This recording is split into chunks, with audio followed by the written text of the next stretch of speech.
G'day and welcome to Shattered the podcast. Today we're going to talk about suicidal ideation. This is basically, I'm going to try and help you understand what it's like for a person when they are consumed with thoughts of death, suicide, self-harm, a variety of different things that all can culminate in suicide. All that and more today. Welcome to Shattered the podcast. This is a podcast where we discuss mental illness. It's by a sufferer, for sufferers, and for the people that are looking to understand what it's like to live with mental illness. G'day, and welcome to Shattered the podcast. I'm Mark. Hope you're having a good week. Today, as I said, we're going to talk suicidal ideation. And it's a big word. Ideation, and it's a kind of a buzzword, and it's an interesting phrase because there's no common accepted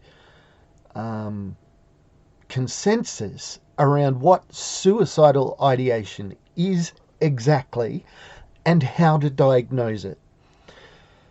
It is and can be a very, very confusing term for people to come to grips with, but generally it means that somebody with suicidal ideation is in many ways consumed with, can't stop thinking about thoughts of suicide, self-harm, harming themselves. Suicidal ideation.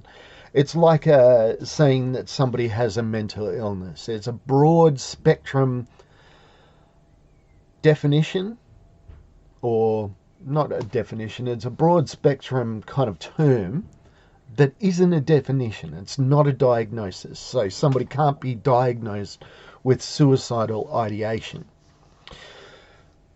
So let's talk about what it means to have suicidal ideation. And the first thing to note, and I have to say this is from personal experience, your mind is a liar. Your mind, particularly when you have a mental illness, is constantly feeding you a barrage of untruth. It's sending you messages that are distorted, that are in many cases wrong, but for the main are just invention of your own head. And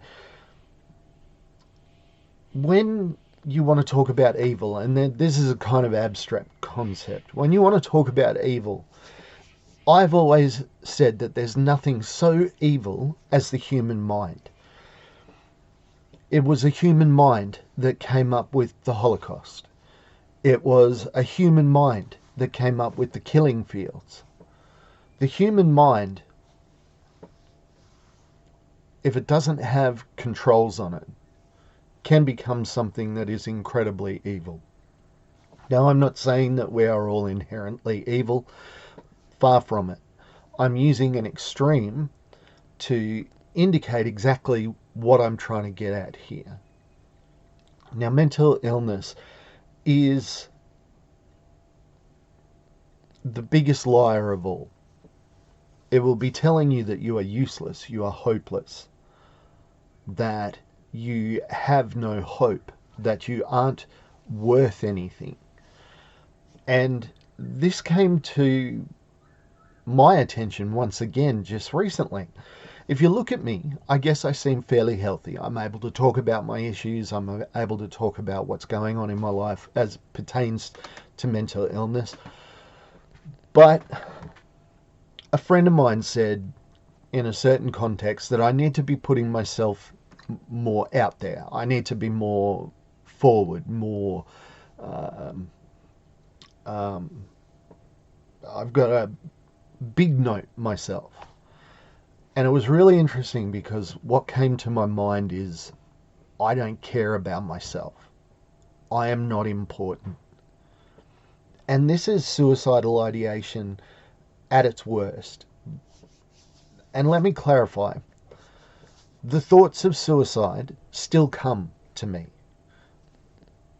15 years down the track, 9 years after my own suicide attempt. the thoughts still come unbidden. Like I don't want to think about suicide. It's off the table for me.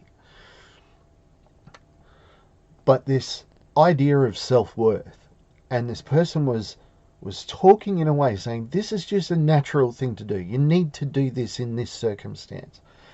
And I just kept thinking, I don't care about myself.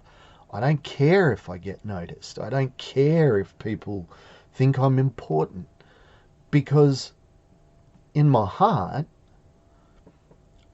I truly believe that I'm not.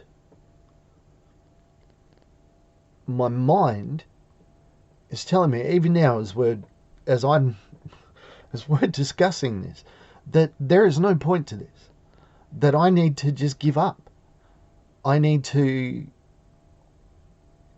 give up thoughts that I could help people, because I'm so broken that there's no way that I could help people. And that's what I believe the root of suicidal ideation is this contempt, this disgust, hatred of self. This idea that you're hurting everyone around you, that you are the cause of everybody else's pain, that there's nothing actually wrong with you, that you are just a broken person and you're putting everybody through incredible amounts of pain and heartache just because you're lazy or somehow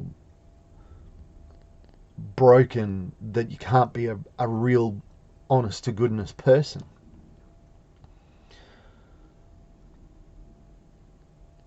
There is a fact about suicide, and it's borne out in my life, and I've used this example before.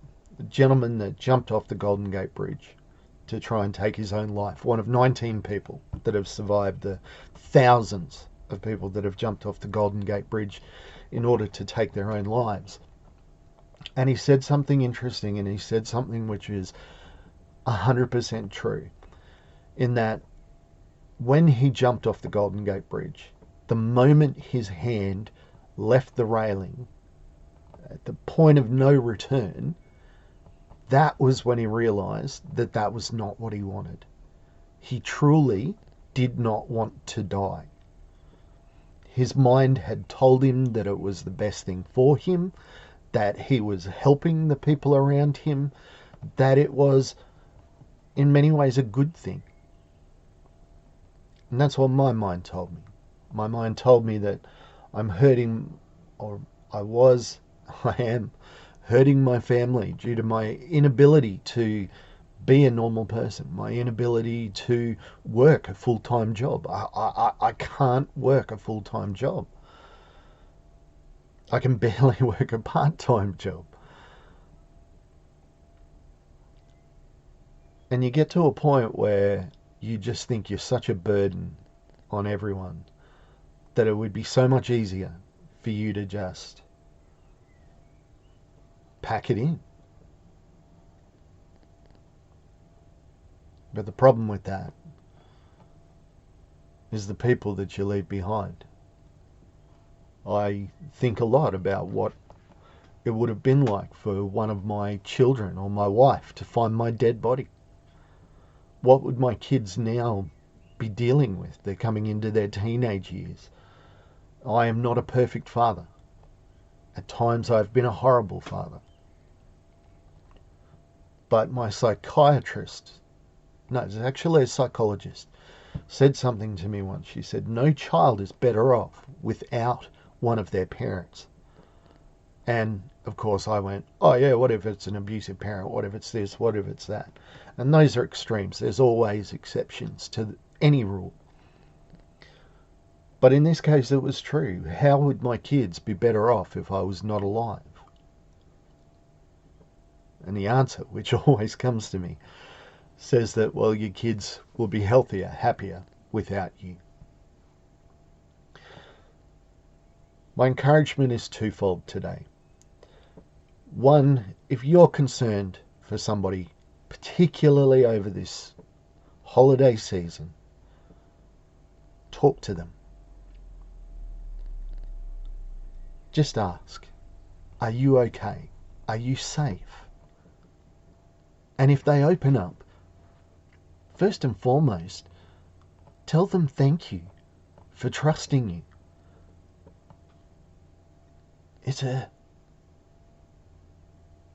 It's so hard to tell somebody, I am thinking about actually killing myself today.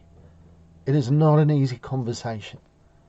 The self-stigma, the societal stigma around suicide is such that even the thought of it is detestable. The thought of telling somebody that you're thinking of doing it, and the fear of it being misconstrued.